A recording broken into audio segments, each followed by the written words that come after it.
I used to be judgmental. Yeah, I said it. There, I said it. And now what? Now what are we going to do? We're going to jump me? You're going to jump me in the comments? At least I'm being honest. Because half you bitches out there also have that judgmental bone and you want to act like you don't. I know you're sitting at home currently with your 8-year-long relationship thinking to yourself, I could never do that. That is not me. It's you. Welcome to the Let's Be Welcome back to the Let's Be Frank podcast, hosted by me, Frank Alampi. Guys, first and foremost, let me just start with a massive apology. Now, the apology is to who, you ask? Well, to you, my beautiful viewer, because here's the thing with me. I, all my life, have only wanted to do one thing, and that is yap. I've just wanted to talk my whole entire life. And I told myself, literally since I was maybe like, I want to say like 8 years old, I'm like, one day I'm going to be really, really famous, and it's going to literally be for no reason, like just because I'm funny. And so I have always wanted to have something like this, like a podcast. That's literally what is perfect for me, because I need to stop talking to myself, one, and then two, the walls. Because when you live by yourself, more often than not, I'm literally talking into the void. I'll just be sitting down at my lounge table. I'll be sitting at my table and just be talking to literally no one. And I can't do that anymore because that's actual schizophrenia. Like, I'm not even joking at this point. I might need to get tested for it because I'm having full-blown conversations. Well, let me stop there. Not full-blown conversations, but let's say I'm listening or watching someone else's podcast. I'm sitting there and contributing to their conversation because I think I have lots of insight, and they're talking about things I want to talk about. And for the longest time, I've been sitting here watching other people do the thing that I want to do, while telling myself every other day, oh, I'm going to do a podcast tomorrow. And tomorrow's never come until today. So my apology is because I checked my YouTube channel, because I'm like, how long has it been since I put out anything like a podcast? And it'd been a whole year. I have not posted anything on my YouTube channel since literally November of 2023. And that's crazy to me, because I actually thought, and this is why I'm so delusional, but I actually thought that in 2024, I filmed at least 2 podcasts and uploaded them. Come to find out, babes, as well as schizophrenia, I'm very delusional, because I never did for a whole year. And that's crazy to me, because like I said, I love my podcast. It actually is the only thing creatively that I've grown up now to like. I started off on YouTube when I was like maybe 17 years old, 17, 16, around there. And I used to love the creative process of putting it like a video together, thinking of an idea, filming it, loved it. And it's a lot of work. And as I got older, it's just not like something that I've been able to maintain. But a podcast, it's actually really easy. Like, all I have to do is turn these lights on, press record on the cameras and the microphone. Like, that's all I have to do. But for some reason, that feels so hard to me. It's not going to anymore, babes, because you know why? We're getting better. We are. I'm getting a lot better. I'm getting a lot more consistent in my life. My routine is routining. And I've now finally come to a spot where I'm ready to do my podcast again. And it's so exciting. I'm excited to be back. Everybody always asks me for my podcast and if I'm going to be uploading on it. And for the past year, I have been telling everybody, it's coming next week, babes. Knowing full well that it was never coming. And I think it was because I get nervous when people like things that I post, because I try to be as detached from it as possible. But it's really hard when, like, I want to talk to people, and I want to talk to the people that are watching my shit because they get me. Babes, if you can sit there and watch me chat on TikTok for a whole minute straight about absolutely nothing, you're my people. Like, you actually are my people. And I can't let my people down. I can't, because everyone wants the podcast back. And I'm just a people pleaser, so I've got to bring it back. And I also keep saying this, but I love it. I really do. So I'm excited to be back. Let's stop that there. No more apologies. Right now, I'm in a state of mind. Was that good? Tell me in the comments if that was good. But I wanted to do a quick little like recap, I guess, of 2024. I know it's really late. You know, we're like literally almost 3 weeks into the new year. So in typical Frank fashion, we're going to be late to things. But I just wanted to do a quick recap so we can get up to speed with each other, you and I. If you're listening to us on Apple or Spotify, I said listening to us. There's only me in this house. There's literally not another single living being. Well, there's the cat, but he doesn't speak. Oh my days, maybe I do need to get tested. But I wanted to get you guys up to scratch. I wanted to get you guys up to speed of where I've been, what I've been doing. So I thought, what better way than to give you just 5 big moments of last year, or 5 big things that I have taught myself in the last year. So let's start with number 1. So I have to address it. I have to. Like, it's the elephant in the room. It is what everybody is thinking. It's on the tip of everybody's lips. And I think we need to start there.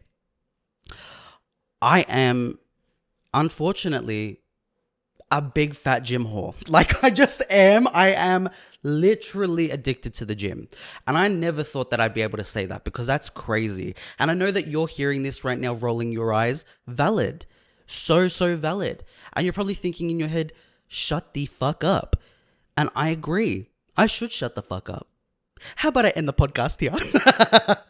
No, I really love the gym. And I never thought that that would happen for me. But I feel like going into 2024, I was on a good journey. I was keeping consistent with the gym. I wasn't pushing myself as hard as I wanted to. But 2024 changed things for me, guys. I fell in love with going. I fell in love with seeing results. And I've just really pushed myself hard. And I'm not saying that I'm not a bodybuilder by any means, but one day I will be.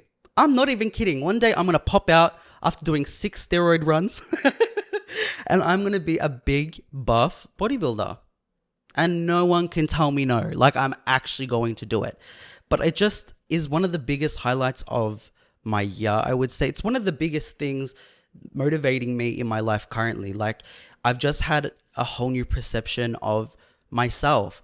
I used to view myself as like, I'm someone who always wanted a dream body, or wanted to be in, I wanted to be in shape, but I would never get there because I couldn't push myself enough and I don't have like the willpower. And I always would tell myself this, and it's not true. It's actually not true. It's so in your head, like, you just need to do it. You just need to do it. And that's for everything in life. Like, you just need to do the thing that you're avoiding. Because if you really want it bad enough, and you're the one that's in the way of getting that done, you just need to push yourself out of the motherfucking way sometimes. Like, I'm so easily talked out of things, and not by other people, by myself. Like, I can sit here and tell myself why I shouldn't be filming a podcast and I won't film it. Or I can tell myself why I shouldn't go to the gym and I won't go, and I'll rationalize it. And that's the worst thing ever. Try not to rationalize things. That's my biggest tip. If you're like me and you used to hate the gym, I never hated the gym, but I had a hard time staying consistent with it. And now I go like maybe 4 to 5 times a week. 4 is probably my average, and 5 is like what I strive for. But a bitch is still a person. Like, I'm still a regular man. You know what I mean? Sometimes I just can't do it. But I push and I push and I push. And so I'm so thankful that was one of my like big, I guess, highlights of 2024, is just being consistent on my gym journey and being like actually dedicated to seeing results. Because guys, I'm going to do it really quickly. One time and one time only. If you're watching us on YouTube, us is crazy. When I'm saying us, I do mean me and the 10 other people in my head. But if you're watching on YouTube, I'm going to do something really quick for you because you deserve it. A little snack from me, if you will. Something to feast your eyes on. I'm going to flex. Now, mind you, I was meant to go to the gym before I filmed this, but I said to myself, do the podcast first, because when I go to the gym, it's going to hit harder. And correct. So I haven't pumped today, is what I'm trying to say here. And if you're listening on Apple or Spotify, exit that shit right now, immediately. Go to the YouTube, put me on the biggest screen that you own. I don't give a fuck if you have to project me onto a brick wall outside. You need to see this, because I am I'm astonished with myself. And it's not like I'm going to flex my arms and I'm going to look like Hercules, but I actually never had muscle like this in my entire life. Like, I was the type of kid who did not move. And when I mean did not move, I was glued to my gaming chair for a good maybe 10, 15 hours after I finished school every day, just playing The Sims or Minecraft. Like, one of the two. Like, I was not moving or active at all as a kid. So I was starting from zero muscle. And now, let me do my little flex. I'm going to move the mic out of the way. Yes, these muscles, in fact, real. I don't know why I had to clarify that. I don't think anyone was thinking I had silicone muscles, because you'd obviously go bigger. But I'm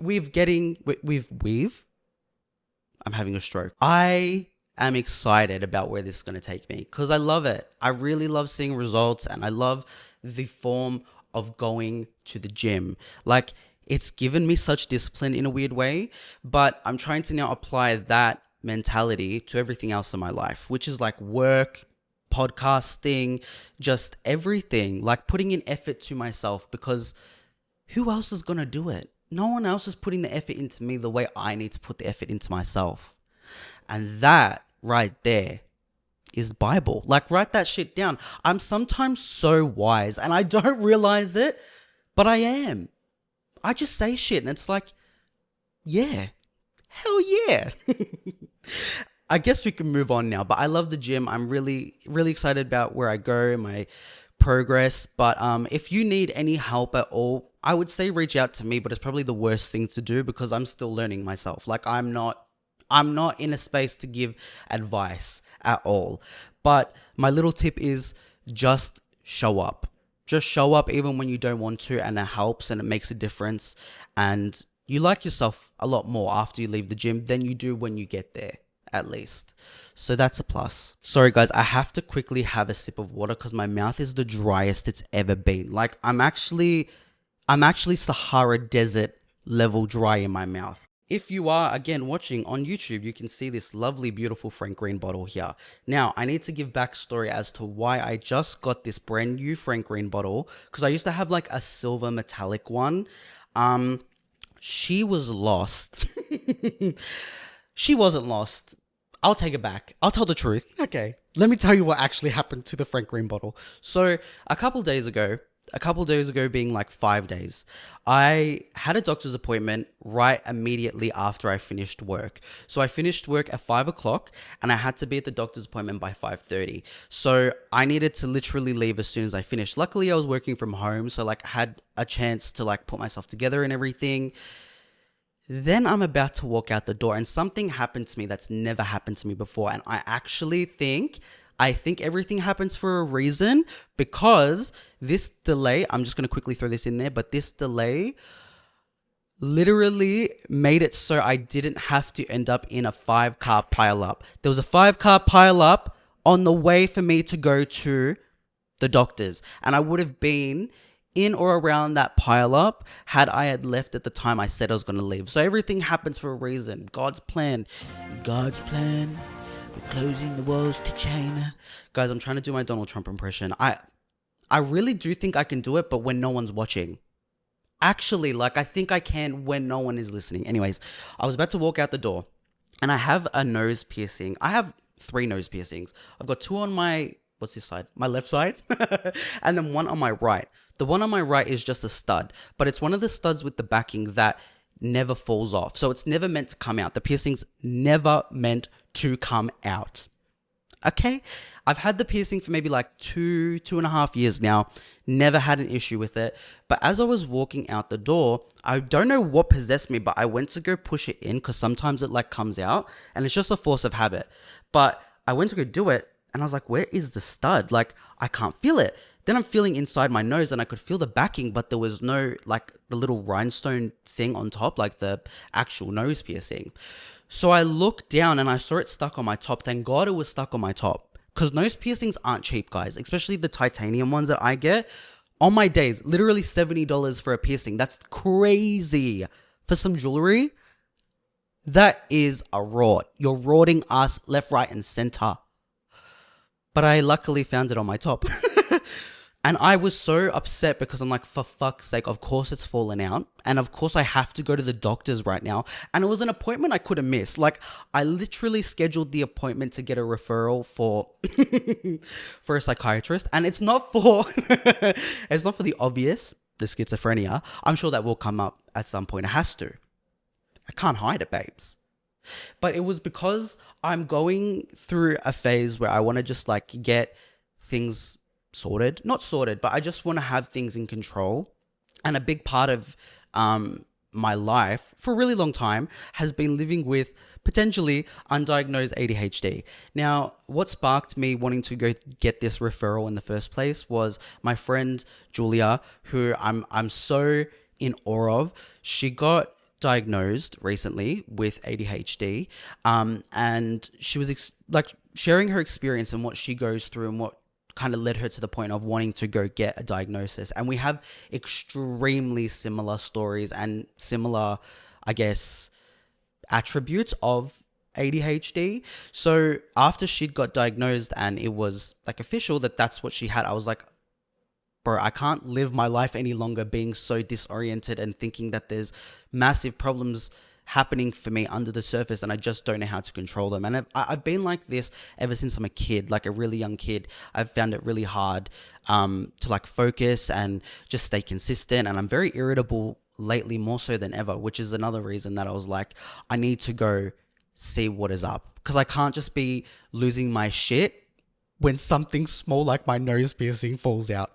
So, because it is so hard to put the nose piercing back in, I was stuck in the bathroom for a good 15 minutes. Mind you, I said my appointment for the doctors was at 5:30.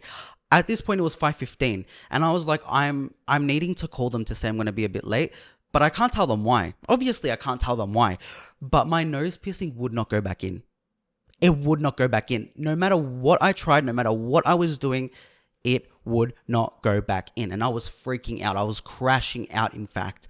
And my Frank Green bottle was sitting there on the counter of my bathroom, just staring at me funny.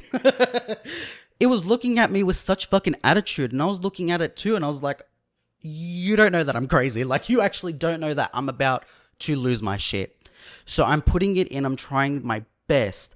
And I'm at this point, I had tweezers up in my nostrils. I was pushing and pulling, poking at things. I'm not too worried. Like, the worst that could have happened is I reach my brain. And at that point, maybe I would be doing myself a bit of a service, you know? So I wasn't too stressed, but I had the really pointy precision tweezers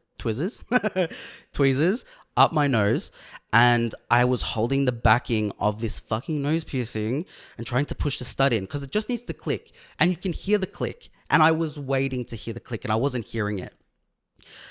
I kept doing it. I got so close. So close. The closest I had gotten at this point to putting it in again correctly. Then the piercing decided to fall off the tweezers into the sink.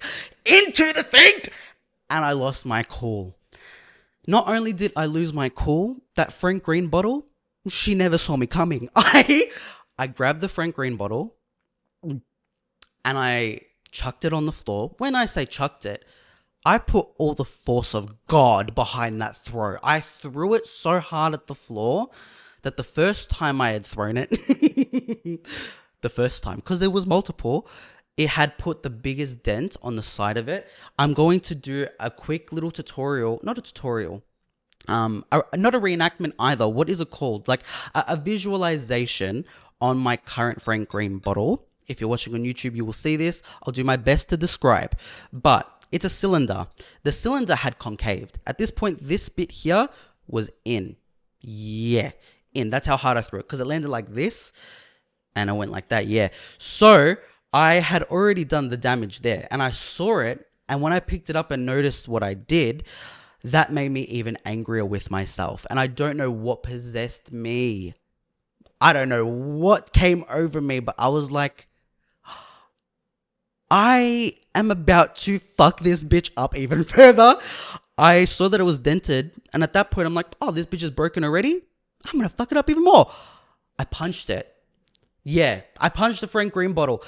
I I can't explain myself. There's nothing to explain myself with. Like, I am literally at the point of crashing out over things like that. That's not normal.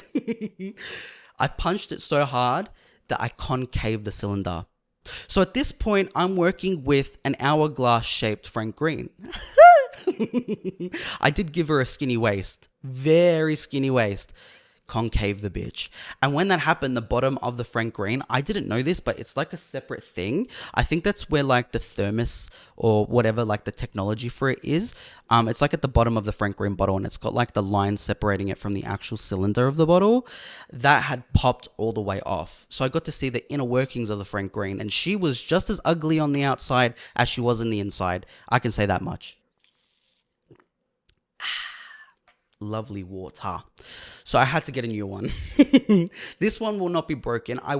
This is the thing. I was at the point with that old bottle that I was like, I'm over it. I want a different color anyway. But that's not the appropriate way to go about getting a new bottle. I highly do not recommend punching a Frank Green bottle because my whole entire knuckle was throbbing. And then, mind you, after this, I had to take a really long, deep breath because I'm like, I still need to get my nose piercing in. Like, and I don't know what it is. I could have just gone to the doctors and come back and put it in.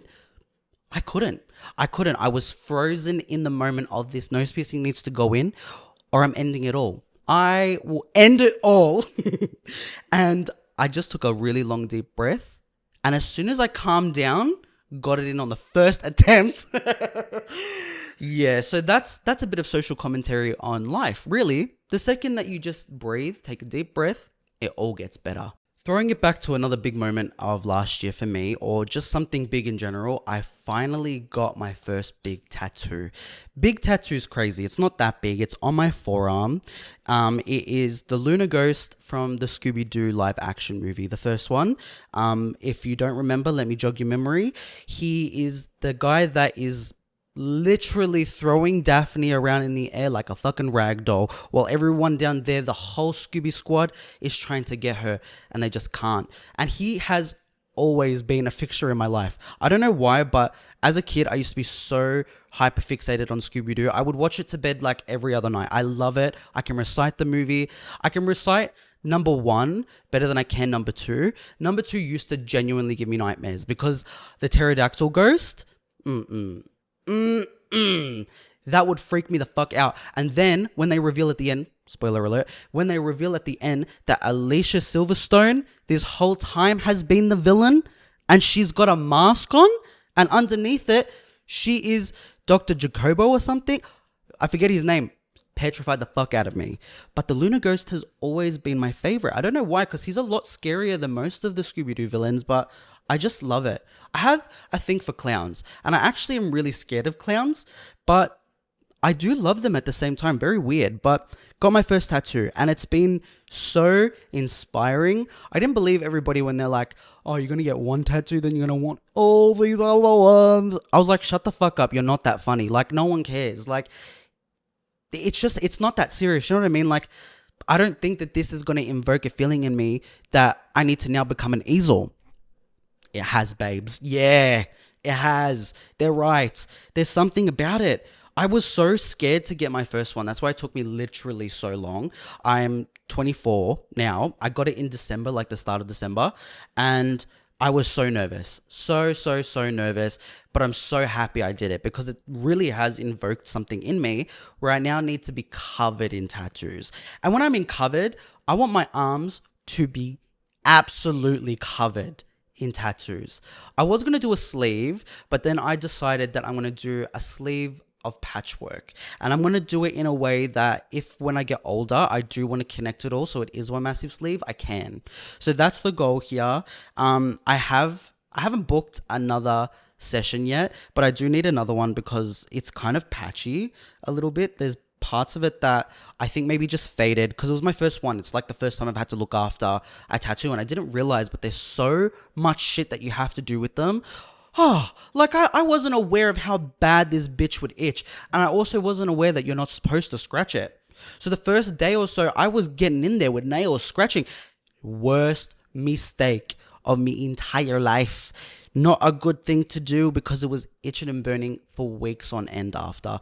I think, honestly, the start of January is when it started to heal completely. And now I would feel like comfortable scratching over it. It's fine. But I wasn't aware of how much upkeep you really have to go through with a tattoo. Now that I know the process, I'm so excited to get more. I've got so many more planned. I've got a Betty Boop one that I want to get on my, what is this called? Your forearm? No, this is the forearm. This is your tricep area, I believe. Can we get a check, a fact check for this one, Dr. Phil? Is this called your tricep bone muscle? The back of my upper arm. I don't really fucking know, but I want to put it here. It's Betty Boop in a Playboy bunny costume. It is sick. I can't wait to get it. Then I want to get like a pair of dice on my right arm, and on the dice the numbers will be 2 and 1, or 2 and 2, or I'll do 3 and 1, because number 4, it's the number of my life, guys. If you didn't know, my birthday is the 4th of April, which is what? The 4th of the 4th. 4 has followed me my entire life, so it's only fitting to put that on dice. And I love playing games, like board games. When it comes to a Monopoly, anything like that, I'll fuck you up. I will fuck you up royally. I love a card game. Oh, I can do that all day, every day. And I do. I literally do. My friends will come over. Like I said, I'm 24. My friends will come over. All we're doing for 6 hours straight is playing card games. I love them so much. So that's why I feel like it's very fitting for me to get the dice. I also want to get a tattoo of my favorite card, which I'm not going to tell anybody, because I feel like whenever I say, this is my favorite card, everyone's like, oh yeah, me too. I don't care. Guess what? I really don't give a fuck. It's my favorite card. Yeah. And as far as I'm concerned, that is all that matters. You agreeing with it? Okay, that's cute. It's not your favorite. You can tell me till the cows come home that that's your favorite. I don't believe you. Why would you feel the need to copy me? Check that. So that's my tattoos. That was one of my big moments as well, because like I said, for years on end, I've been saying to myself, I'm gonna get a tattoo. I'm gonna get a tattoo. And it just never happened. And I'm thankful it didn't, because I would have ended up with tattoos that I fucking hate now. That's why I'm so happy I got something, especially my first one. It's something that like not meant something. It doesn't really mean all that much. It just means that I was watching Scooby-Doo as a kid. Like that's all it really means. But it's something that I can look at and I'm happy with still. And I would be happy with this in like 10, 15 years time. It's always going to be a current in my life. Do you know what I mean? So that was one of my big moments. What's my number 3? My number 3 would have to be moving. That's not something that happened in 2024, but it's the process that definitely started in 2024. I have literally 3 months to get out of here. Not even. I've got like maybe a month and 2-3 weeks at most to get out of this godforsaken home that I have been lucky enough to live in since I think 2021 is when I moved in. And when this house was built, I was like the first resident or tenant to ever come in and first person to live here. So I feel like, I don't know, I'm just like in the bones of this house. Do you know what I mean? Like when people drive past this house, only if they know me, but they're thinking of me. They're always going to think of me because this is my spot. And I'm sad to be leaving, but I'm so excited for a change. I'm not excited about the moving journey though. Not one bit. And the reason being, moving is disgusting. Moving is hard. Moving is taxing on your soul to a point of, I would rather literally never do this again and have to live in an RV for the rest of my life. I'm not even just being dramatic. Moving is so stressful for me. And I don't know if it's because I've done so many moves since I left home. When I left home at 16, I've been pretty much on the run ever since. So I only really ever got situated and I guess comfortable in one space when I found here. This is the longest I've ever lived somewhere outside of my childhood home since I left when I was 16. So I've been here for around, well, we're in 2025. I guess in October of this year, it would have been 4 years. So a little less than 4 years. But it's been such a journey. Such a journey. I've grown so much in this house. I've gone through such big changing life events in this house. I was not single when I moved here. And now I'm single. Like, I've gone through such big changes and errors of myself here. And it's going to be so weird to leave and start fresh somewhere else. But it's going to be really, really good for me. I think, like, the rent here is astronomical, guys. I'm going to tell you how much I pay, but just because I need you to hear from my mouth how dumb it is. And don't give me shit. I already know how fucking dumb it is. I already understand that renting is burning money. But guess what? Unless you're giving me a deposit for a house, shut the fuck up. I pay $2,200 a month here, all by myself.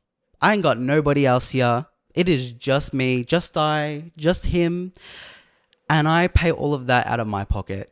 And I have a good job. I wouldn't say I have a amazing job, but I have a good enough job to satisfy the rent. And then that's all.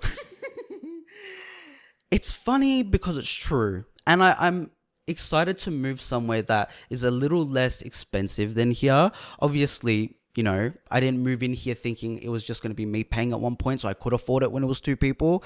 But now it's crazy. I don't like the feeling of living week to week. And like, I'm kind of doing that. And it's the worst thing in the world. The worst thing in the world. Living week to week makes you feel like scum of the earth. It does. It literally does. It makes me feel so gross. And seeing people my age with houses and all this stuff, like, it's so... I'm praying for your downfalls. I'm the person that's giving you the evil eye. Nah, that's not me. I could never. Well, I could. And I don't know. I'm excited to move for the money saving aspects and everything, but just because of the fresh start. It's going to be so fun to start somewhere new and just, yeah, get to like do everything again from scratch. I am kind of excited for it, low key. Fine, I'm excited, guys. You've beat me down. I'm excited to move. So March 10th, I have to get out of here, and that is all. It's so funny that I'm bringing my podcast back in the midst of me having to move as well. So one thing about me, I'm going to stress myself out. I love to do it, and we love to see it.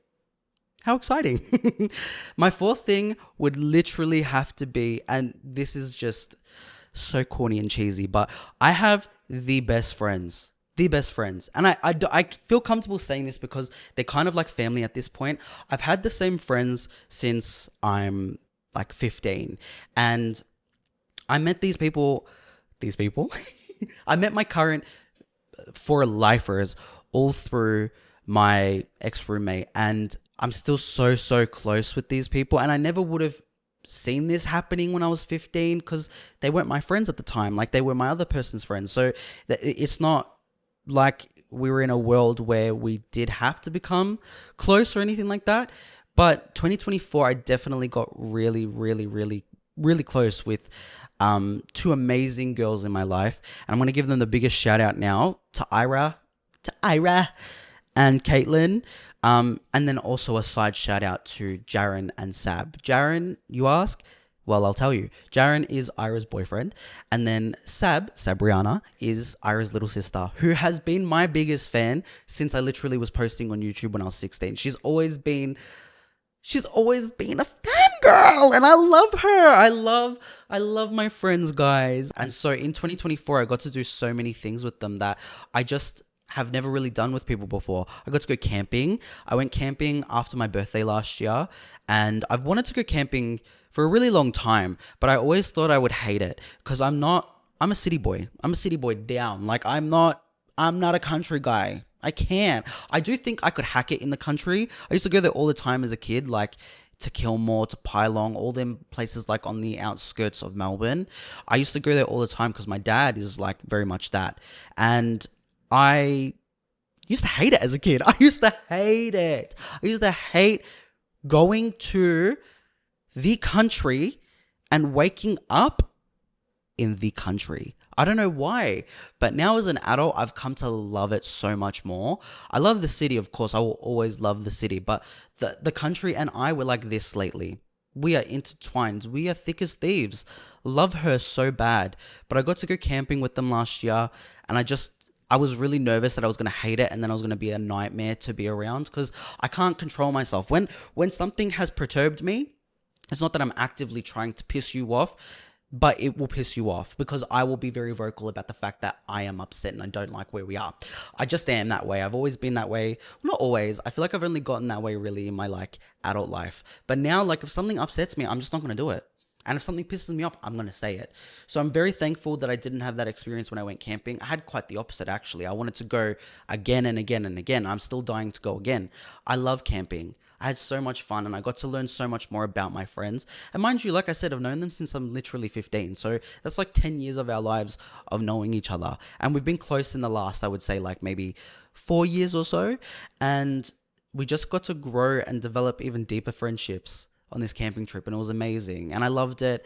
And they've just truly been like my backbone when I've needed it, and like just gave such great advice when I've been down in the dumps, and I love them. So shout out to them. You guys were a highlight of my 2024. Love you all. Even you, Caitlin.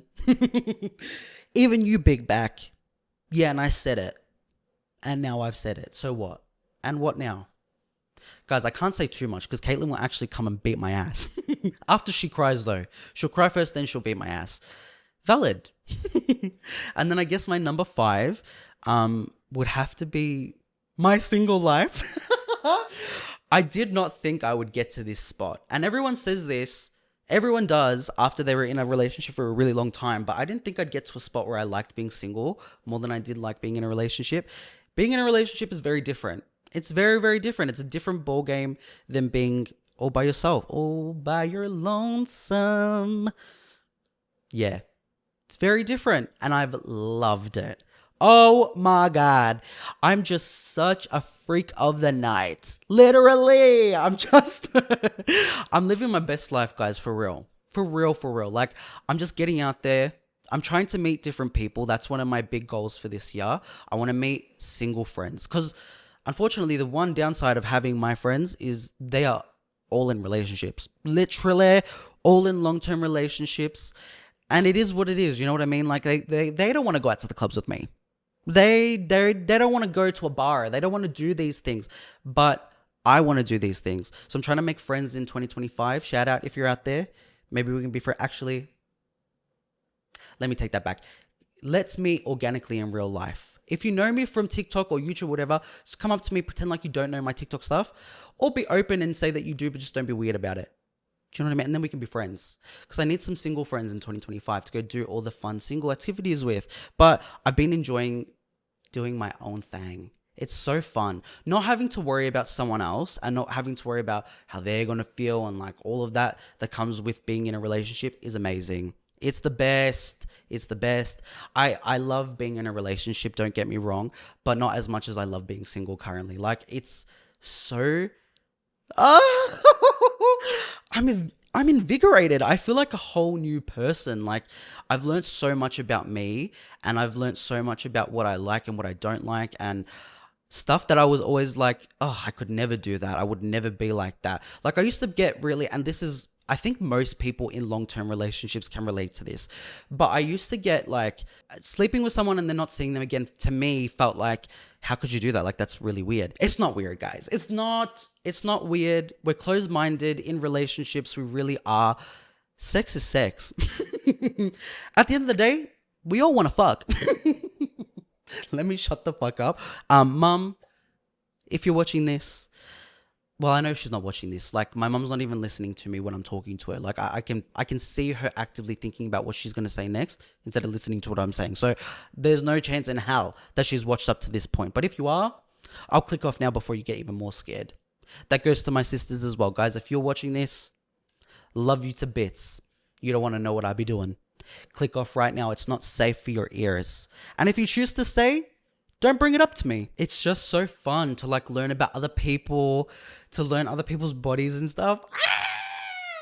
I sound like a freak. I am. I'm a massive freak. I'm not as much of a whore as I'm giving off. Like, one night stands, I think I've had like maybe in the last year, probably like 3. That's not bad. That's nothing. But I feel like this year didn't see me coming. These legs wide open. Joking. I'm joking. It takes a lot to get this candy. I'm not easy. I feel like I want to be so bad. I wish I was that type of person that was just like, give me a couple drinks and I'm anybody's. I'm just not that guy. I really am not that guy. I do have to I have to not care, but I have to have something. There has to be a little bit of a spark there. I can't just have sex to have sex. Like, I have to be with someone that I want to, one, and then two, that I feel comfortable enough to be that way with. Because sex is very vulnerable, and like I can't just be actually like that with anybody. It's very specific. But what I've learned in my single life thus far is that I'm really young. I'm very, very young. And because I was in a relationship for so long, well into my 20s, from when I was a 15-year-old, like, it just warps your perception of your age, and you don't really have a sense of time, because I felt like I was 15 yesterday, and then I woke up and I was 25. And it's weird, but I had to like relearn or unlearn so many things that I had kind of conditioned myself to be, I guess, believe, or like just kind of live like that's the Bible. Like, I can't step outside of these realms because I can't do that. I can do that. In fact, I have many a time I've said to my friends, I don't think I could just sleep with someone just to sleep with someone. Like, I don't think I could just, have sex and not care about the person, like, romantically. False. It's possible. It's quite possible. As long as you're on the same page as the other person, that's all that matters. But it's very, very possible to have sex with people and just not like want anything else other than that. And I used to be judgmental. Yeah, I said it. I said it. And now what? Now what are we going to do? We're going to jump me? You're going to jump me in the comments? At least I'm being honest. Because half you bitches out there also have that judgmental bone, and you want to act like you don't. I know you're sitting at home currently with your 8-year-long relationship thinking to yourself, I could never do that. That is not me. It's you. It's literally you. Break up with your partner and we'll see if it's you. I'm so thankful that I don't have that judgment anymore. Having the power to just be your own person and not having to answer to anybody else is unmatched. And having to just go about your life doing what you want to do, crazy vibes, guys. Highly recommend it. Loving my single journey. And I do want to be more open, because I get very nervous with stuff like this. Talking about sex or anything online gives me a little bit of like, but I want to be open with stuff like that because it's reality. It's my real life. So I'm wanting to share. So I will share. Don't be weird about it. And if you have questions, please ask them respectfully. Okay, just be respectful of me and the situation that it pertains to. And I'm happy to answer your questions. Just don't be rude. That's all it really comes down to. Don't be fucking rude. With that being said, that's the wrap of my, I guess, 5 life updates, we'll call them. My 5 big life updates. And I hope you enjoyed that. Now we're moving on. We're about to start doing some hot topics. I've got segments that I want to implement into my podcast, and I don't know if I'll do them all every week when I upload, but I'll try to switch it up here and there. Today, we're going to go through some hot topics, some big pop culture moments of the week or the month, some big things that I missed talking about with you guys that I wanted to talk about. Like I said earlier, I will watch Trisha Paytas talk for 3 hours on her podcast. And the whole time she's speaking, I'm speaking back to her. I'm answering. I'm giving my insight. I'm pausing and I'm giving a little conversation. Pop culture is a big, big part of my life. Massive part of my life.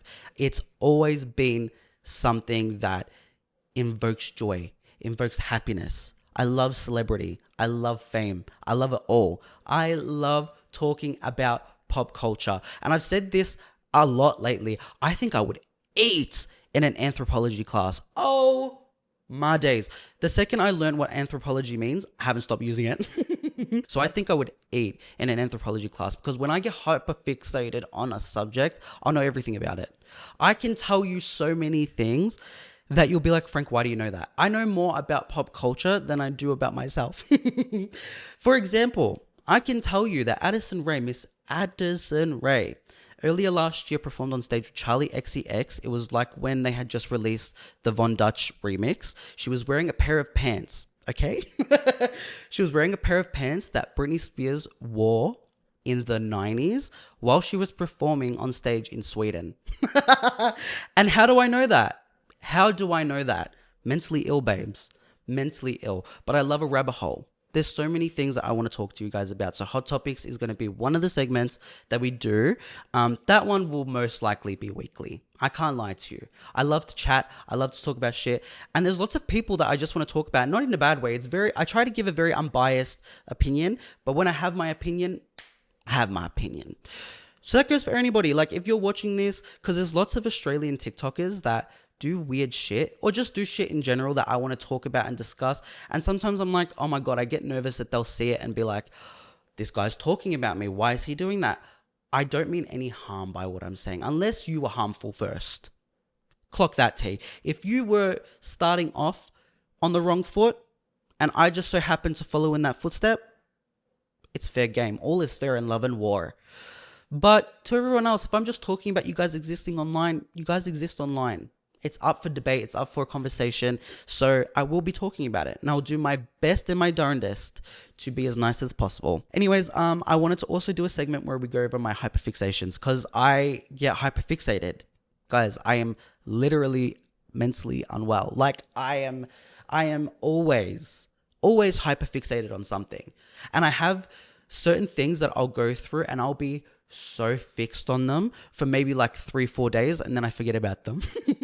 Not forget, but they go into the back burner until they do something else to invigorate a feeling of hyperfixation from me. Then I would love to do my favorites of the week. And I think like this can be anything. I'm not going to just have it be like my favorite this, my favorite that. Anything that is my favorite, because my favorite thing to say is literally that's my favorite. And when I say it, I mean it. That is my favorite. So I'd love to do a segment on here where we just do that as well. So all of these 3 segments we're going to go through today. I'll try to keep it short and sweet for you guys, like Sabrina Carpenter. Shout out to Sabrina Carpenter. Shout out to the sex kitten that is Sabrina Carpenter. We haven't had a pop girl like her since Ariana Grande. Like, and when I say that, it's not to like write off Ariana Grande as an artist because she is clearly still an artist. But what I mean is like in her prime, she's still in her prime. In her peak, I would say, of her career, she was giving very much what Sabrina Carpenter is giving now. And I love how smart Sabrina Carpenter is with like how she's marketed herself, how she's just really, really dedicated to her craft. Like she is so smart.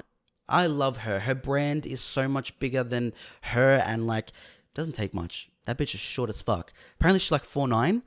What is with these really, really tiny celebrities? They're always really, really short. One thing I learned the other day, Kim Kardashian's literally like 5 foot. What? I knew she was tiny. I didn't know she was that short. Just a bunch of snookies running around. Crazy stuff. Pardon me. I do apologize. I'm sorry. I know it was gross, but I had to let it out. I've been dying to burp literally since I pressed record. Like, let me live.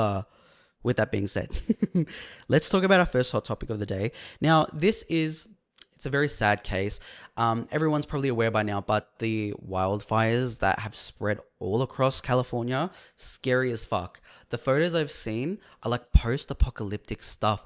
Houses completely burnt down to the ground, like nothing existing in streets for like miles and miles. It's so crazy to me, and I feel so bad for everybody. And I know it's like a mixed bag.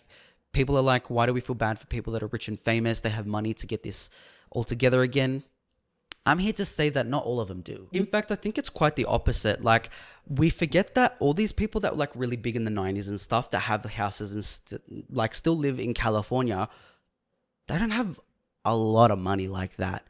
They live well above their means most of the time. And it's very obvious. Like you can see they're just trying to keep up with like the Joneses pretty much. But it's sad. It's so sad. People have lost everything. They've lost all their memories. Oh, all their trinkets. Like, I love my stuff so bad. And I know that's a really bad quality. Like, you're not supposed to have an attachment to materialistic things. I do. There, I said it. I care about the stuff. I do. I really, really do. And I just can't imagine. So one, I guess, little spark of light in this really, really dark times. Also, let's just put this out there. There's shit going on around the entire world, okay? LA being this big of a story, we get it. It is very, very polarizing. It's hard to not watch train wreck happen. Like Everybody wants to see it. It is the way of humans. But we can't forget that there's stuff like this happening every single day in other countries around the world that we aren't helping. It's very important to remember.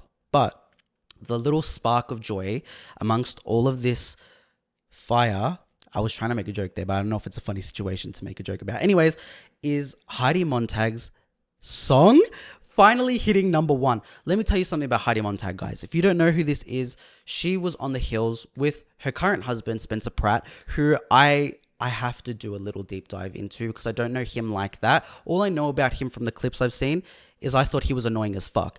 I thought he literally was the biggest fuckwit before I really caught up with his TikToks. So basically, Heidi, when she was on the Hills, during that time, her and Spencer put their joint slate together and decided that they were going to produce a whole album called Superficial for Heidi, because Heidi was going to be marketed to be a big pop star. This was 15 years ago, and it never happened. It didn't happen. It flopped, and I don't know why, because the songs are so 2010, like that's when they came out, but they're so that era. It kind of shocks me that they weren't bigger, but I think it goes back to the thing of like reality stars and everything like that weren't taken as seriously, especially as artists. And Heidi's an artist. Like, no matter what you say, that bitch is an artist. She's the same woman that allegedly did 10 surgeries in one day. I think she's gone on to debunk that, or she either went on to debunk it or said it was a lot more. Either way, go her. Love them so much. But unfortunately, they lost everything in the fires. And I think Spencer said that they didn't have like fire insurance or anything on their property, which is crazy. Like, I can relate to that feeling of like, I'm just not going to get it right now. I'll get it eventually. I'll get the insurance. And then you don't get it and something happens. Like, it sucks. It sucks. But even so, like from what I'm seeing online, apparently insurance companies in America are bigger fraudsters than I think we have here in Australia. But it's still crazy to me, like, that your whole house can burn down. And even if you do have fire insurance, you might not even get like the value of your house back. That's insane. So things can just be taken from you and that's it.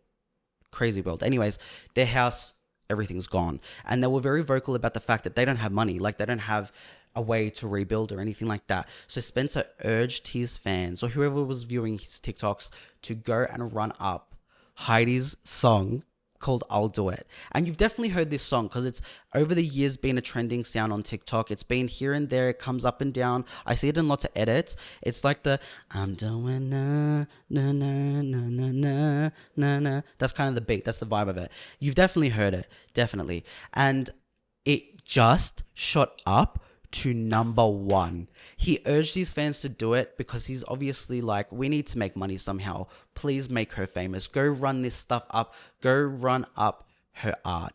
And he got it done. Oh my God, guys. And it's obviously not all just due to Spencer. Like, I've been seeing that narrative online of like, oh, you know, it's not like that good of a song. It's only popular because he's urged people to do it. And he's playing on the guilt of people, like saying he's got nothing. Guys, he's just being honest. Like, they're literally just being honest. All I want from celebrities, or especially reality stars or ex-reality stars, I guess they're kind of more like influencers now, but I just want transparency, and that's what they give. They give that. So I don't give a fuck if their motive behind it is we want the money because we want to rebuild our house. More power to you. I'll run that bitch up.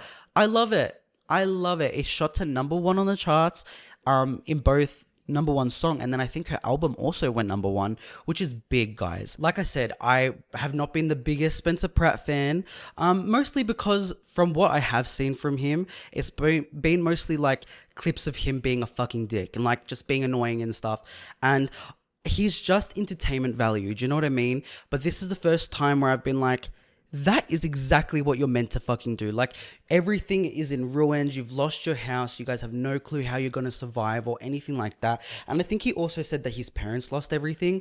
Oh, it's crazy, guys. Like, it's a lot. That's a lot. The fact that he turned that into such a positive for his family in like a sense, like, it doesn't equate to, obviously, you know, your house is still gone, but it's something. It's something. And I think even in his bio on Instagram, he put husband of pop star Heidi Montag, something like that. And it was so cute. That's what love is. That's true love. It's so, I love it, and I wish nothing but the best for them. And I would love for them to finally get a show about them, like where they don't have to play the villains, or they have to play in, like, you know, they don't have to play into a part on TV to be on TV, because I just think that they're entertaining as is. And I think my love for Heidi Montag, I've had it for years now. She's just an iconic legend, like stage paparazzi photos, everything like that. Love them. I just love her so much. And I saw her on Trisha's podcast. I think she was on Just Trish like sometime last year, and it gave me a whole new like idea of who Heidi Montag is. So I'm really excited for this, and I hope that it does. I think they released the music video as well, like 15 years later, for I'll Do It, which is amazing. I love that she's now going to go hard for this album. She should. It's got some bangers on there. And what I loved as well is that the Hills cast, like Kristen Cavallari, Brody Jenner, they all like did little videos where they had the song playing in the background. Love stuff like that. Love it, because it's wholesome content. That's what we want. That's honestly all we can ask for. Like, I think the era of everyone's in a feud, and it's like, it's corny to be as public about like wanting to be rich and famous and stuff like that. I think it's all gone out the window a little bit. Like, I don't think anyone cares like that anymore. Like, if you want to be famous, go be famous. Do you know what I mean? Like, go do that. No one cares that, like, I feel like society doesn't care as much as they used to about wanting to be famous. Or at least what I'm telling myself, because I'm trying to be like that as well. Hello. But I love them so much, and I'm so happy for them, and I hope that this gives them a show. That's what this all comes down to. I hope that like Disney Plus or Paramount, someone picks them up, MTV even, like, and do a whole show rebuilding their life, rebuilding their house when it's time for that to happen. I think it'll be great. I really, really hope that happens. God bless them. If they ever see this, very small chances, but if they ever do, love you guys lots. Like this. I'm doing the Gen Z love heart for them, guys, if you can't see. I don't do my love hearts like that, by the way. I only do this now because I've been bullied for the way I do love hearts, but I do it like this. That's how you're meant to do it. That's a love heart. And I'm not a millennial, but that's a love heart. That's arthritis. That's what that is. Arthritis. Arthritis. Okay, moving on. We've got our second hot topic. I gotta stop doing that. I was imitating Wendy Williams, and I remembered that I've done that before on film for a TikTok once, and I watched it back, and I was at the top of my staircase, that's to be noted, and I was thinking, if I just throw myself down right now, no one will know. No one will know it's because I had to watch myself back doing a Wendy Williams impression. Because there's something about watching yourself do an impression and in the moment thinking that you eat, and watching it back, seeing that you insulted the person. You insulted the person, if anything, that you were impersonating. That really does want to make you like peel off your skin and boil it on the stove. I don't know what it is, but it's such like a ill. You're gross. Why were you even trying to be funny then, you fat pig? You fat pig. Crazy. Ew, disgusting. Throw yourself down the stairs. Yeah, so I can't do that anymore. Maybe I can do it and then like, nah. But my next hot topic here that we have is, okay, I'm only bringing this up because I thought it was really funny, and I saw a really funny tweet about it that it had to be a story. Little Mix's ex-Little Mix star, let's just say that, Jessie Nelson, is pregnant with twins. Woo! Congratulations. I remember that everybody hates her because she's slightly racist. Not even slightly. I mean, she was appropriating to the Rachel Dolezal level. Like, it was getting a bit scary out there, Jessie Nelson. And look, I don't really know much about her besides that. I don't really know anything else besides that. Oh, and I used to think that she looked like the Bride of Chucky in the best way. Biggest compliments to her, but she gave me a little bit of Bride of Chucky vibes. She was giving Tiffany Valentine. She was. It's the lip shape. It's her face shape. I don't know. Very, very Tiffany tease. I'm telling you right now. Go look at old photos of them and you'll agree. But that's all I really know about her. And that she left Little Mix and she had like a song with Nicki Minaj, and then there was all that controversy that happened around that.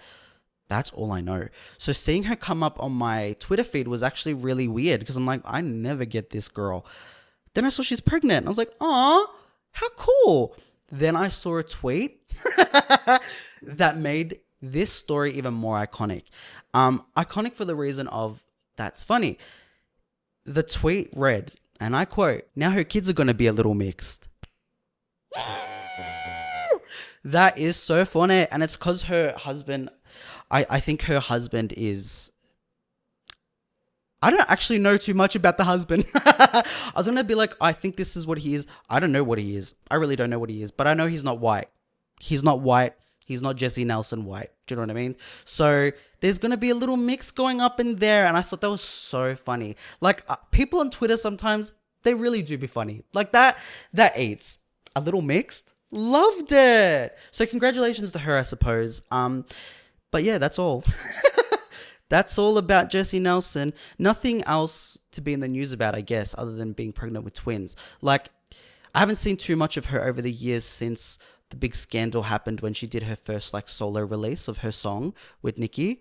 And I just truly don't think that I need music from her. She's not like that type of artist for me. However, when it comes to Jade from Little Mix, I love her down. I love her so much. She is that bitch. She truly is. I haven't listened to her new song yet. I think it's called It Girl.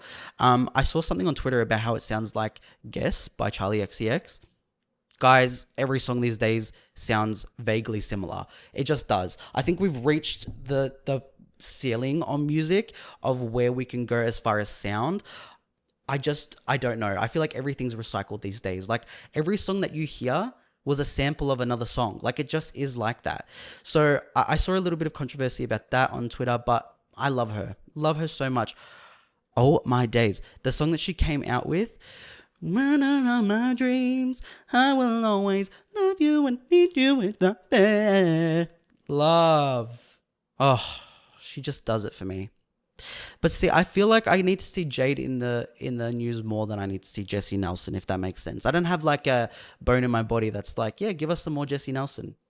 I don't really think I need to. I would like to see her like potentially in a couple years time transition into like a Real Housewives of somewhere. Do they have I think they have a Real Housewives of Cheshire in England. I might be wrong, but I think they do. I would love to see her on something like that for some reason. I think she's got that vibe. My next hot topic here. Oh, yes. Oh, yes. We've got hot topics. We've got them all day. I'm not giving Donald Trump. I'm giving Donald Trump if you went to like a gay bar. I'm going to tell you how it is, diva. The next thing is the Tarte trip controversy. Now, this ties into our first story of the day, the California bushfires. Tarte, if you don't know, is a cosmetic company. I'm not too familiar. I don't think I've ever owned anything that's Tarte. Not for the fact that I'm against wearing makeup. I think there's a stage in my life where I probably would wear makeup. Not like James Charles. Ooh. James Charles is what I was cringing at, not wearing makeup. But anyone can wear makeup. It's makeup. Come on. It's at the end of the day, it's literally makeup. Like, it's never that serious. But I've never owned anything from them, so I wasn't too familiar with anything other than the fact that they do brand trips every year, and there's always drama. People are always talking about it. What I saw about this one and why I wanted to talk about it is because I think I have a very different perspective than online. Here's the thing. We're not going to stop these brands from giving like influencers free trips. Like, it's not going to happen. So people being mad about it online, I get it, understand it, voice your opinions. It's not going to change shit. These brands are still going to do that. These are the money makers for the brands. Like, they want influencers to love their brand enough to post about it for free potentially. So what's the best way to do that? Let's bring them all on one big trip. Let's have them all together and just let it go where it goes. There's always drama. There's always controversy. There's always things that come out of this.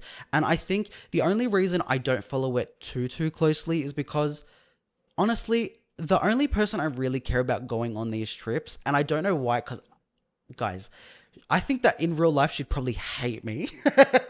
But Ken Ulrich, I think that's how you say her name. Fucking love her so bad. She's so real. She just says it how it is. I saw a clip of her going around, and this is what made me want to look into the Tarte stuff this year.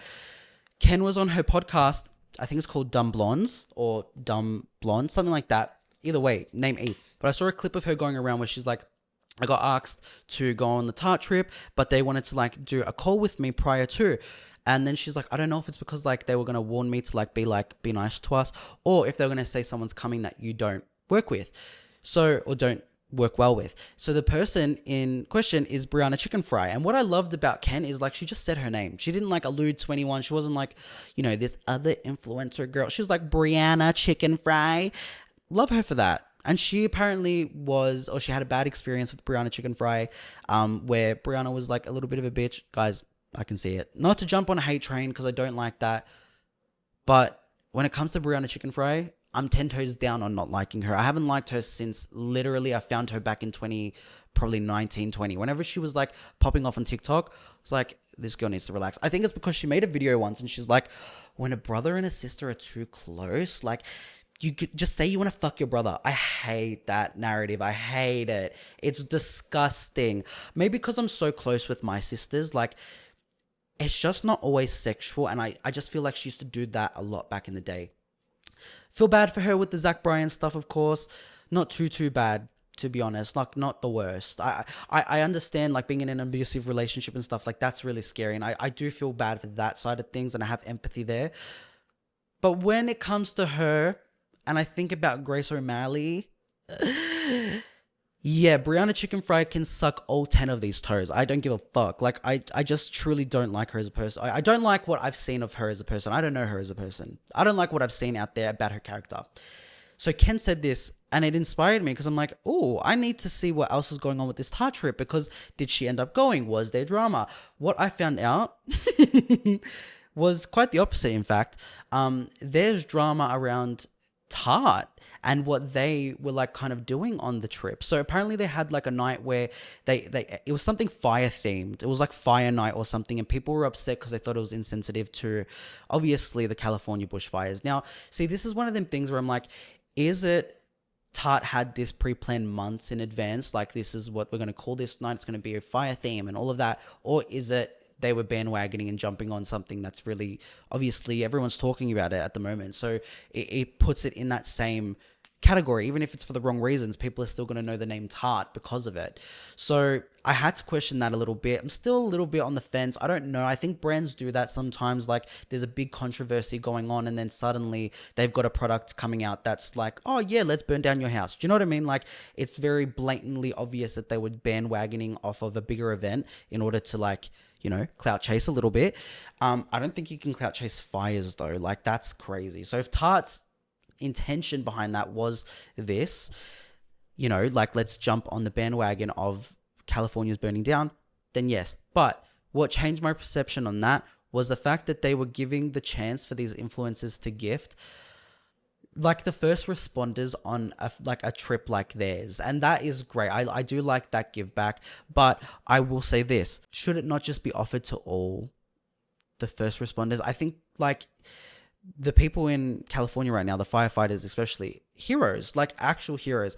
And then you're going to give these influencers the right to just pick one or so of them, like, each. I don't know. I feel like what would have been better is maybe if we saw Tarte publicly donate like a massive amount of money towards the fires or something like that, and then say, hey, and guess what? We want to gift all the first responders that are responsible for helping, you know, help these fires out, because they can't afford to do stuff like this. These big brands have the money to do shit like this. Don't let them tell you any differently. They literally can. If they want to spend, you know, upwards of $1 million, who knows, on these Tarte trips for these influencers, they can do it for the first responders. That's the only problem I had. Go do it for everybody. Don't just let them be selected by the influencers. I feel like that just puts the influencers in a bad spot, because publicly, if they choose someone, you know, against another person who doesn't get chosen, it falls back onto them. It's just not, you're not looking after your advertisers. Okay? And I think that's where it all comes down to. So the controversy there is, again, influencers just getting what they want because they're influencers. But we can't blame them. We actually can't. Because if you or I were offered these brand trips, I'm not going to lie to you guys. If tomorrow Tarte calls me up and they're like, we want you to start wearing a full face of makeup and we'll invite you on every trip for the rest of your life, in a heartbeat, I will leave this house in a full beat every day. I'll leave this house like I'm going to RuPaul's Drag Race. I'm not kidding you guys. I don't give a fuck. I'm honest with it though. Like I don't care. It's not that I would be a sellout, but I would be a sellout. So I do understand where people are coming from. I get it. Maybe I've missed something there on the story, but I just think everyone needs to shut the fuck up and stop being a bit too sensitive. Because look, fire exists whether or not we want to, talk about it. It exists. It is what it is. It's a thing. It's part of the world. So yes, it's devastating, obviously, the California bushfires, but fire still exists. It's not a brand new concept.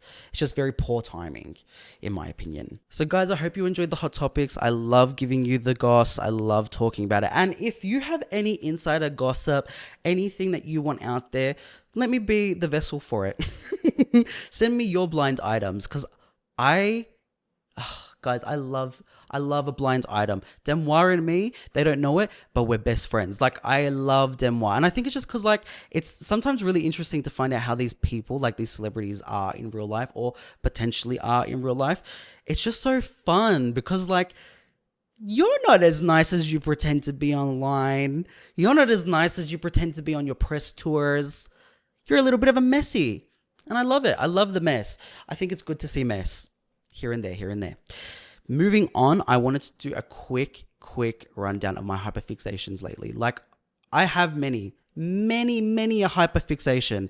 Biggest one that has been ongoing for years now has been the Real Housewives.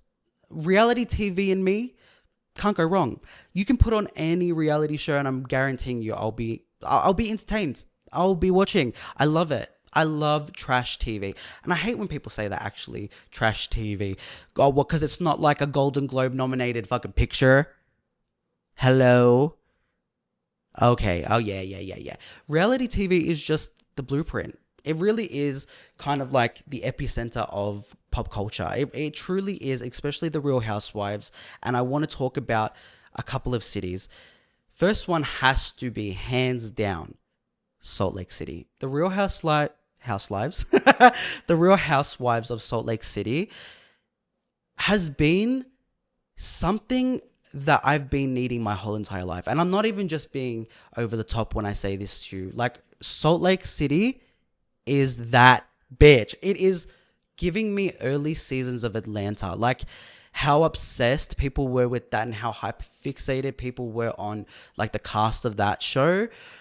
It's what I'm getting from Salt Lake City. They have just delivered another amazing season. I'm actually really excited. The finale for it comes out tomorrow. I'm so excited. I do think that there needs to be more episodes. There's only been 15, and that's upsetting. It needs to have like a 20-episode season with a 3-episode reunion. Like, it delivers that. The women are funny. The women are like just versatile. They're willing to beef with one another. No matter given the situation, they will beef just to beef. And I love it. It's just so fun to watch. It's something lighthearted. It does get deep. It gets meaningful. This season in particular, season 5, are coming off of an amazing season 4. Oh my days. The Bermuda finale. Hello? Reality Von Tease being exposed. Amazing TV. If you're not familiar with the Real Housewives at all, I would say start Salt Lake City. It's one of them shows where you can watch it from the very beginning, or you can watch it from literally season 3, season 4, and you still know exactly what's happening. It's very, very good at explaining itself. It's very good at giving these women backstories, and they feel genuinely like a friendship group. No matter what, no matter how much they hate each other or how much they love each other at times, they give authenticity. They give real friends, and I love it. So the reason I wanted to talk about this hyperfixation is because I needed to talk about certain people in the cast, and I needed to talk about Housewives Twitter. Housewives Twitter can suck all 10 of my toes. Like I said, they are just gross people. Not all of them, but the haters on Housewives Twitter concern me very much.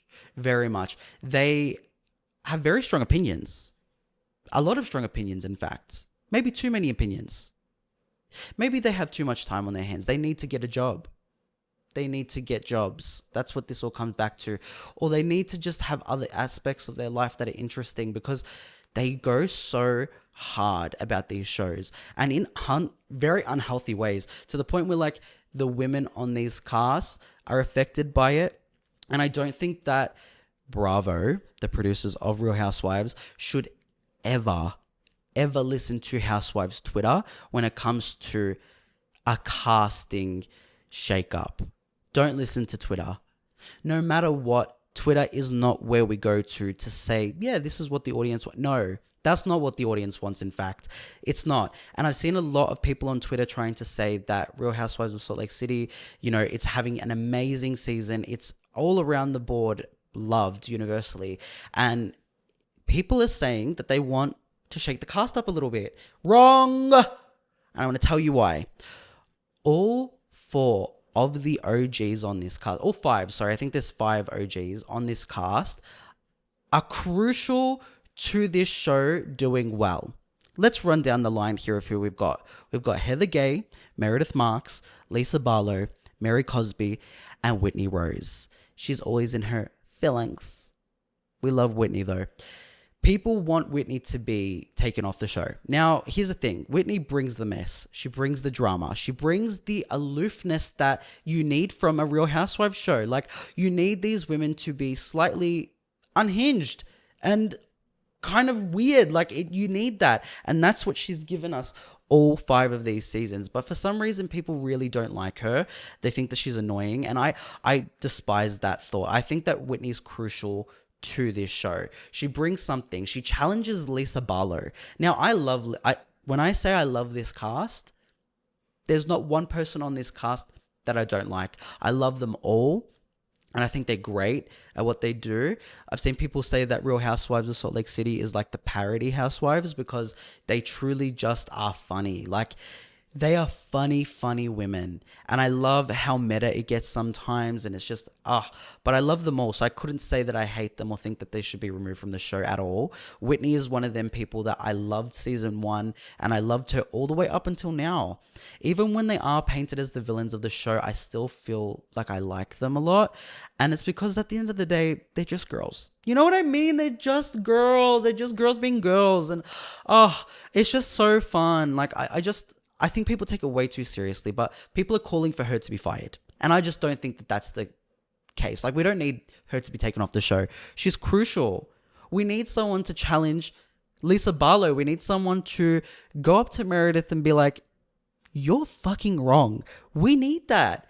We really do. We need her to be in her confessionals mocking the women. We need it. It's so juicy and it's needed for this show.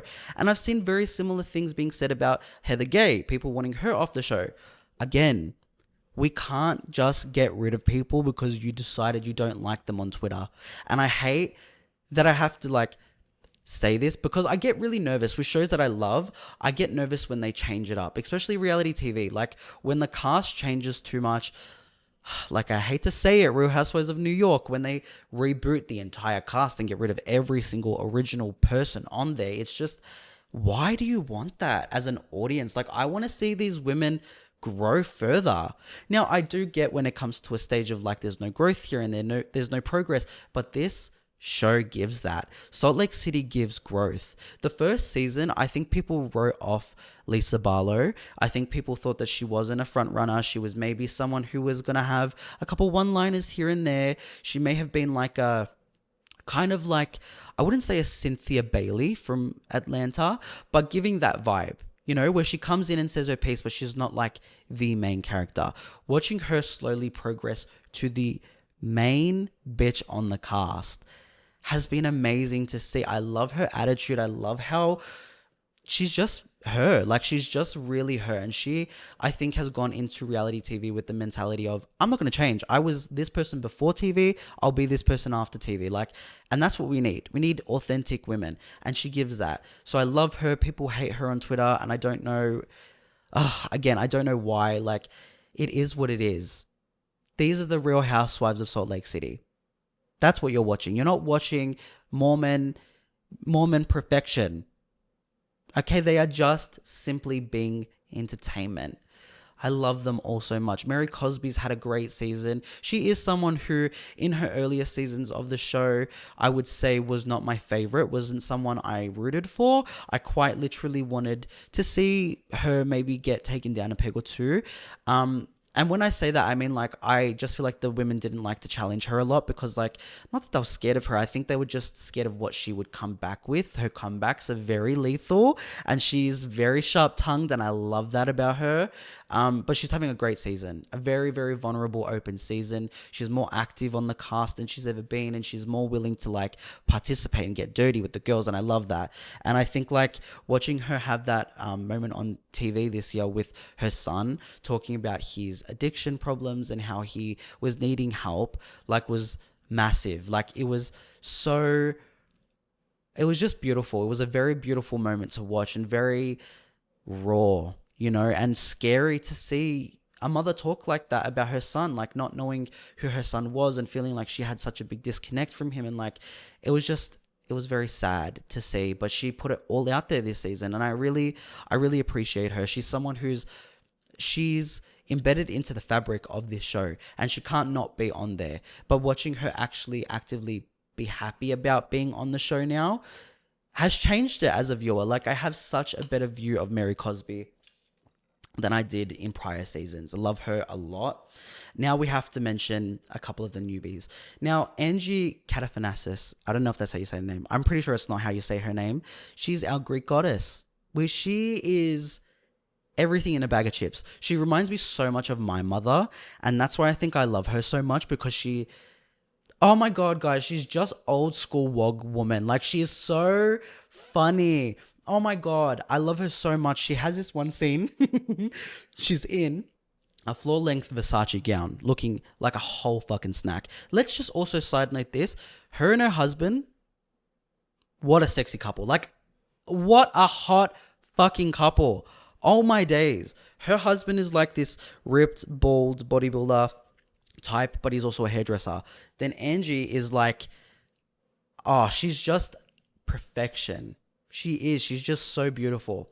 Love her so much. But she had this one scene where she was wearing this floor-length Versace gown, and she was going at it with one of the friends of, and her name is Brittany.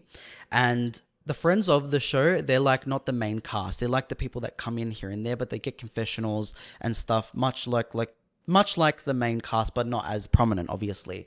And she says, "You've got high body count hair." You think my hair looks that looks like high body count hair.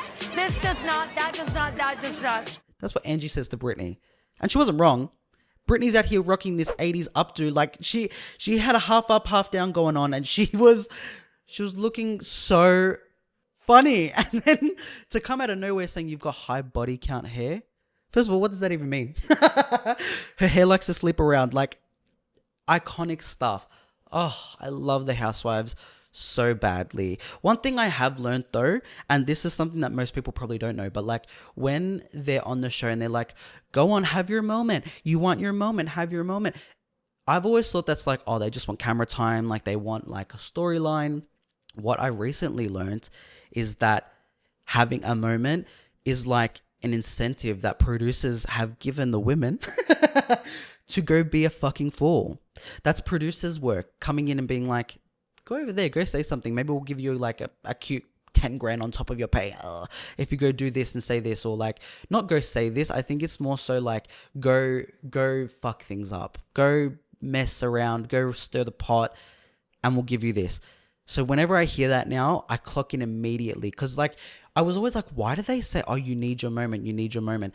I thought it was like, oh, they need a reason to stay on the show. No, they need that 10K. I'm not sure if it's exactly 10K. Like, I just know that they get paid an incentive to go do this. So when you hear them say on reality TV, oh, have your moment, you're going to have your moment, they're getting paid. They're getting paid by producers to go be a mess most of the time. All this to say, I'm thoroughly enjoying the Housewives of Salt Lake City. I'm going to be very devastated when it ends. It's going to be sad. I do think we'll get a 3-part reunion though. So that means I've still got like at least a month worth of Housewives Salt Lake City to see. But love them so much. Also on at the same time as Salt Lake City is Beverly Hills, New York, and Potomac.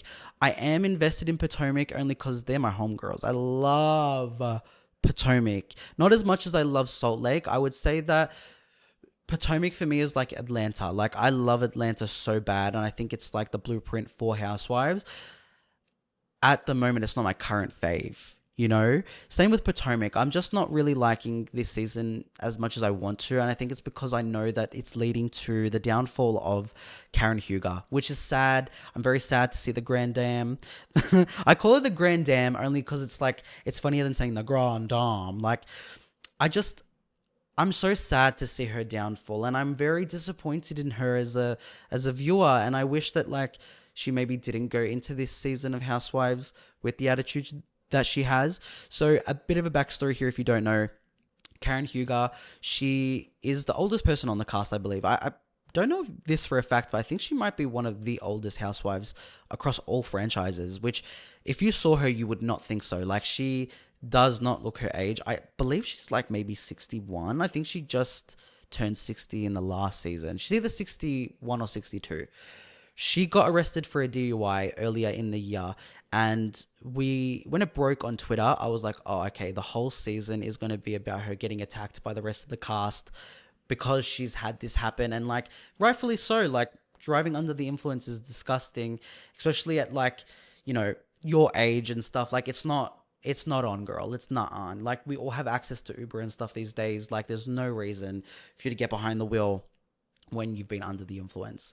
And this was her second one, I believe, which is why it's extra disappointing, because it's like, come on, Karen, you didn't learn the first time. And this season, she came into it trying to be like, guys, I'm innocent. I'm literally innocent. Everything that you've seen out in the press is a lie. It's not real. And I was believing her for a second there. I was like, okay, like, this is very common with housewives when they get in trouble with the law. Like, they really want to make an example of them because they're on reality TV, and they want, you know, the viewers to see this is not on. Slap them now. And I thought that that's what we were going through here with her. Then a couple weeks ago, the body cam footage comes out of Karen HOUSEWIVES on the night of her arrest, on the damned night of the arrest, looking a fucking fool, looking really, really bad. Like, being funny, of course, like, because she's Karen, she's being funny, but it wasn't funny haha, it was funny like shock. I was in shock about how she was acting and what she was saying. I didn't recognize her. She did not look like the person I watch on TV, which is, you know, these people on reality TV that you're seeing, they're characters of who they actually are. So that's what you have to also bear in mind. But it was really sad. And knowing that she's still so gung-ho on trying to say that she's innocent on this season is crazy. And then they're in the stage of, they've just filmed their reunion for Potomac, and that should probably be airing in like the next couple months, and she wasn't there. She was actually put into rehab. She was admitted to a rehab facility, which is good. I hope she gets the help that she needs and everything like that. It's sad to not see her face the music though, because I believe that, like, you know, we've had to watch all these women face the music at some point, especially on the Potomac cast. And I think like last season, we finally got to see giselle, who I'm going to say this, I really did not like giselle for a while there. She did not have my vote. Like, she was the villain in my eyes, and she was very, very villainous. But she's just grown so much on me this year or this season. And knowing that she's had to go through reunions of sitting there and having to get just dismantled. And Karen has as well. She's had her own shit happen on the show over the years that she's had to answer for. But this is probably the most monumental thing. And knowing that she's not going to be there to answer, both, yes, is a good thing, because she's obviously not doing great. Like, she can't be. She can't be. Once that footage came out, there's no way in hell that she's still doing fine. Like, it was very embarrassing. It's just... My name is Karen. Can I have a tissue on my hand? I don't have a tissue now. It's sad to see the other women not get their justification as well at the reunion, like, to get to address things and address how maybe throughout this season, Karen's kind of like trying to act like she's got the upper hand on this situation when she clearly doesn't, and then getting angry at the women when they're trying to like help her maneuver how she's publicly going to defend this. Because I think that's what we've seen, like, especially with, you know, Ashley Darby. She's someone on the cast as well that is a bit dubious at times. She can be a little bit of a stirrer of the pot. But I think even she probably had genuine intention behind wanting to help Karen not look like such a fool on TV, in the public, at her age. Like, And I think they all tried that this season, and Karen wasn't having a bar of it. So knowing she's not at the reunion to answer for any of that or anything that's happened, it's quite sad. It's kind of not as satisfying for the viewer.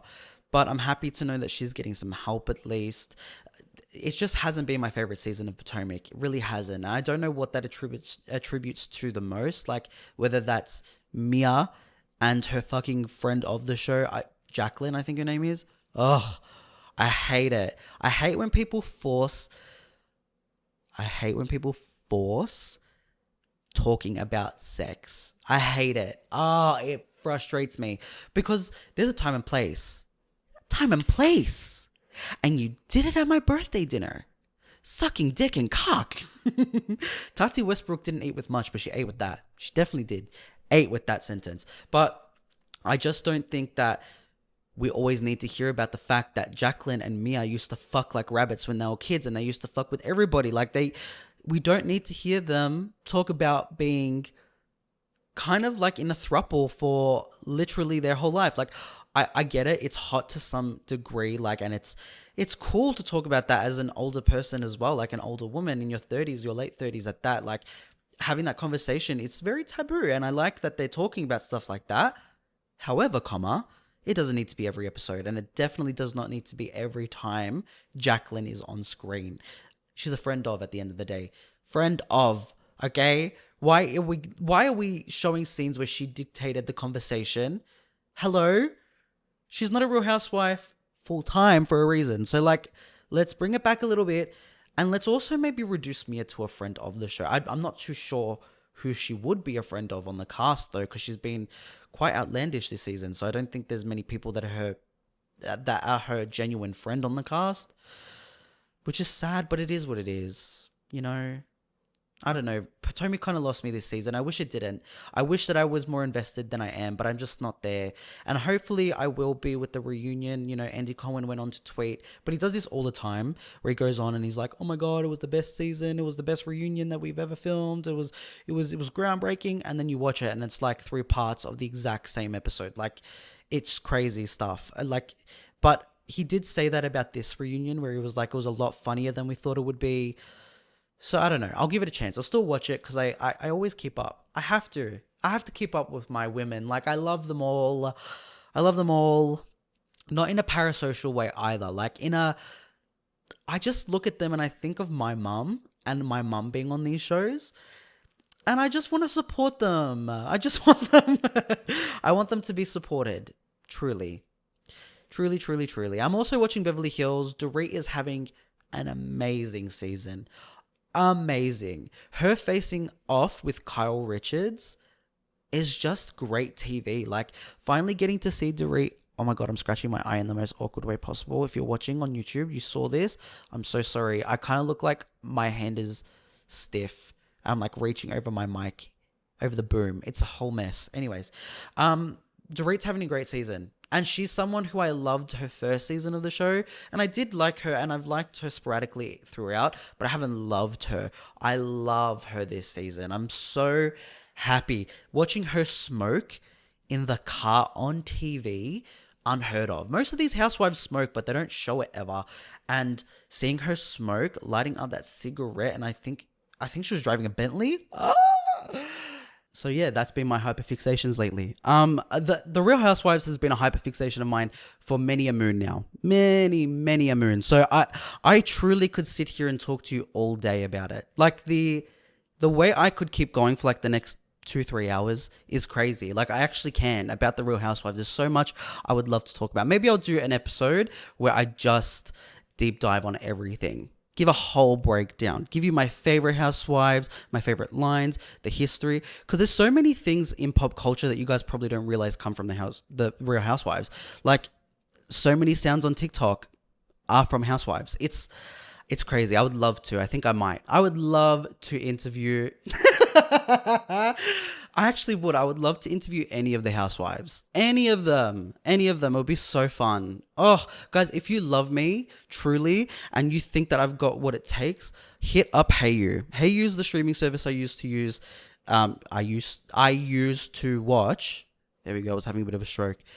the Housewives, but anything Bravo related, like Summer House, the Southern Hospitality, all of that Southern Charm, all of them are on this platform. And I love Hey You.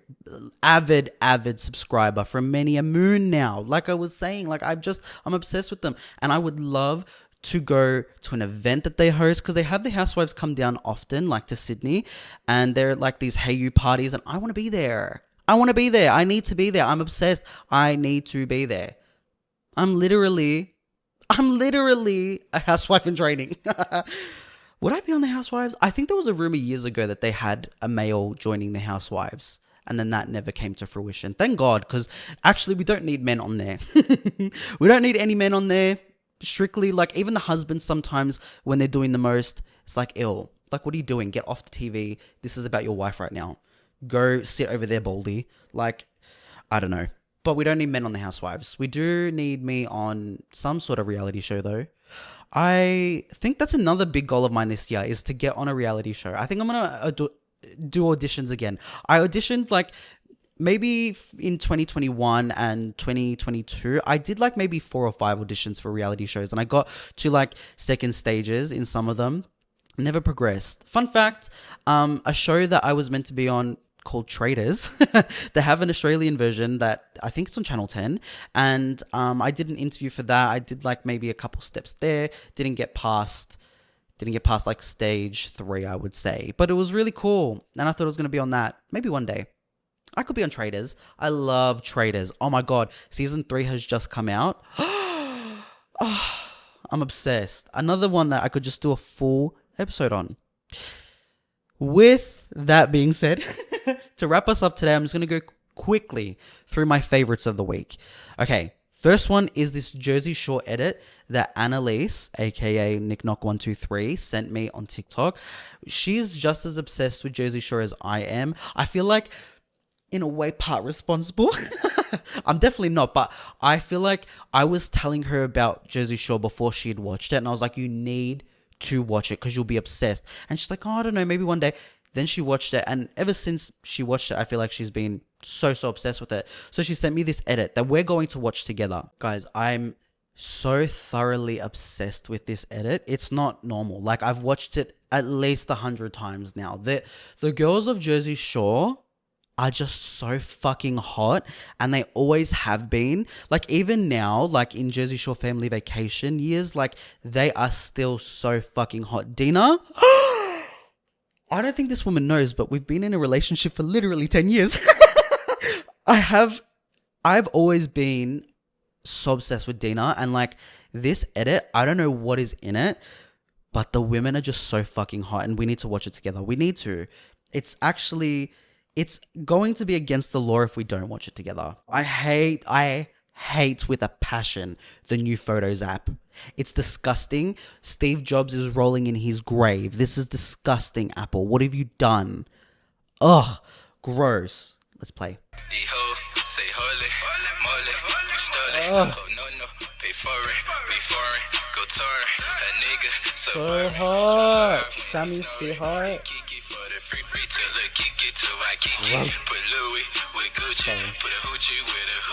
Oh, Snookers. See the transition? Oh, I love them so much. Like, it's not normal, guys. I'm so obsessed with Jersey Shore. The show literally came out 15 years ago. They celebrated their 15-year anniversary last week. Like, I love them so much. The women are so fucking hot. That edit right there, obsessed. I've watched it so many times, and I won't stop. And I've showed it to everybody in my life. My mum, she loves Jersey Shore. Not like that. I showed her the edit, and she's like, okay. She just doesn't get it. But it's just, I've never seen an amazing edit of them in that way, where I had all the girls. The transitions were so seamless. It showed how hot they were in their prime. They all have different vibes as well, which is what I love. I love them. Ugh, I love them so much. That's one of my favorites of this week. My second favorite, I watched Drag Race, okay? It's one of my traditions with my friend Ira, and now it's turned into all of us watch it together. Me, her younger sister, her boyfriend, sometimes Caitlin, if Caitlin's not being a fucking bitch. Sorry, Caitlin. And they have just started the new season 17 of Drag Race. I already have a couple favorites, but this this woman is my favorite for a plethora of reasons. Only really because of her confessionals. Everything else, she's kind of annoying. Sorry about it, but her Mona Lisa, that's sadness. That is sadness from Inside Out. And I've never even watched Inside Out, but I know that she's sadness from her confessional look alone, guys. It's just crazy. Like, I've never been so dead by how the Twitter memes I saw of her were just crazy. Like, sadness is on Drag Race. And it was my favorite. I don't know why, but I've watched now 2 episodes. I think there's only 2 episodes out so far of the season, and both episodes have been great. Love. Let me just quickly drop my early favorites in there. Lexi, love, 100%. Jewel Sparkles, love. Who else? Corey King. Love Corey King. Love Corey King. I don't know, there's a couple from the season I like actually, but it's going to be a good season. I can feel it. Mona Lisa though, she's the top of the list. My second favorite thing, or my third favorite thing actually, has been my ankle straps that I got from Rebel Sport. They're for like doing kickbacks and shit. And one thing about me, my ass is flatter than this earth. I'm not a flat earth believer. I just felt like that would have been a fun joke. God, we used to have fun. Can't we just have fun anymore? Can't I just say what I want without it being a problem? Anyways, yeah, my ankle straps to build this fucking ass, because I've got none. It's getting there now. Like, I've got something back there. There's like a little, we've got the curve coming in. We can see it. Part of the reason why I don't have an ass is because I had a lot of lower back fat. And now that's starting to dissipate. So we're getting some of that curve action, but the ankle straps have been my favorite. Oh, when I lock them on my ankles and I put myself onto the machine, like I hook myself up, can't tell me shit. I'm literally an Avenger. Like, it's just unmatched. And then when I'm kicking back and I look into the mirror and I can see my ass cheek go up in the air, oh, hell yeah. Yeah. One of my favorites of the week. My final favorite here, my fourth and final, is my Bad Boy Aftershave Cologne by Carolina Herrera. Love it. Got it for Christmas. Oh, I smell like a fucking whore. Like, at all times. I smell like a male prostitute. I'm not even just saying that. Like, I'm delectable. And one thing about me, I've always been complimented on my scents. Like, a lot of people will walk past me and be like, oh my God, who smells nice? And I'm not the type of person to be coy and be like, I don't know. I'm like, that's me. It's me. Hi. Hello, yeah, you said someone smells nice? Oh, it's me. Yeah, that's me. And then it's always what do you wear? Sometimes I gatekeep. Sometimes I have to, because it's like, this is my scent. I don't really want you smelling like that as well. But this is not something I'm going to gatekeep. Women, ladies, if you're out there and you want to shop for your husband, your boyfriend, whatever, boyfriends, boys, if you're out there, you want to shop for your mans, please get Bad Boy by Carolina Herrera. I think it's like, I don't know how much it is actually, because I got it for Christmas. Well, that's a lie. I know how much it is. I do look up gifts after I get them. Yeah, I do. And what? Stop trying to jump me all the time. Can I just speak freely? God. Yeah, so it's currently on sale for like $100 from Chemist Warehouse. So run that bitch up. Go get it. And tell them Frank sent you. Yeah.